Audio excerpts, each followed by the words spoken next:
বান্দরবানের রুমা ও থানচিতে ব্যাংক ডাকাতি এবং আনসার ও পুলিশ সদস্যদের অস্ত্র লুটের ঘটনায় করা 7টি মামলায় যৌথ বাহিনীর অভিযানে আরও 49 জনকে গ্রেপ্তার করা হয়েছে। রুমা উপজেলার বেথেলপাড়া থেকে গ্রেপ্তারের পর সোমবার সন্ধ্যায় তাদের বান্দরবান সদর থানায় নিয়ে আসা হয়েছে। গ্রেপ্তারকৃতদের মধ্যে 31 জন পুরুষ এবং 18 জন নারী রয়েছেন।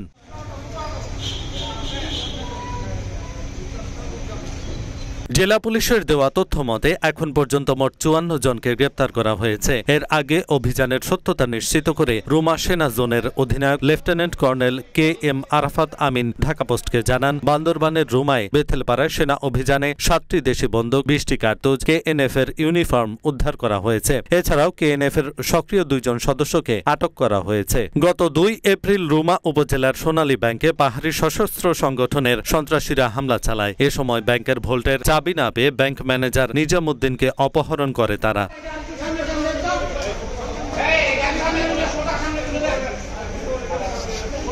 উদ্ভূত পরিস্থিতিতে বান্দরবান পরিদর্শন করেন স্বরাষ্ট্রমন্ত্রী আসাদুজ্জামান খান কামাল, সেনাবাহিনী প্রধান জেনারেল SM শফিউদ্দিন আহমেদ সহ সামরিক বাহিনী ও সরকারের ঊর্ধ্বতন প্রতিনিধিরা। তাদের বক্তব্যে উঠে আসে, প্রধানমন্ত্রীর সুনির্দিষ্ট নির্দেশনা অনুযায়ী বান্দরবানে কুকিচিন ন্যাশনাল ফ্রন্টের সন্ত্রাসীদের দমনে যৌথ অভিযান পরিচালনা করা হবে। এরই প্রেক্ষিতে জেলার রুমা ও থানচি উপজেলায় অভিযান পরিচালনা করছে যৌথ বাহিনী।